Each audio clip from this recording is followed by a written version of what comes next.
సౌజన్య. నా భర్త పేరు కత్తుల భానుప్రకాష్. మాది లింగవారం గ్రామం, మండలం నారాయణపురం, జిల్లా యాదాద్రి భువనగిరి. గతంలో మాకు రేగులు ఉండేది.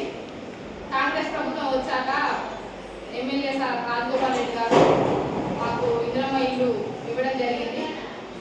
అందుకు సహకరించిన జిల్లా నాయకులు కత్తుల లక్ష్మయ్య గారు, గ్రామ శాఖ అధ్యక్షులు కత్తుల అశోక్ గారు, సర్పంచ్ కత్తుల జ్యోతి బాబు గారు, ఉప సర్పంచ్ లింగారెడ్డి గారు, వార్డు సభ్యులు, సెక్రటరీ మేడం గారికి అందరికీ నా యొక్క ధన్యవాదాలు. ఇల్లు అనేది జీవితంలో ఒక కళ. చెప్పాలంటే మేము ఇల్లు కట్టాలని అనుకోలేదు. ఇందులో ఇల్లు రావడం వల్లనే ఇంత సహాయం పొందుతుంది కదా, ఆర్థిక సహాయం పొందుతుంది అన్న ఆలోచనతో మేము ముందుకు వచ్చినాం. ఈ కాంగ్రెస్ ప్రభుత్వం వల్ల మేము చాలా లబ్ధి పొందినాం. కాంగ్రెస్ ప్రభుత్వానికి మేము రుణపడుతున్నాం.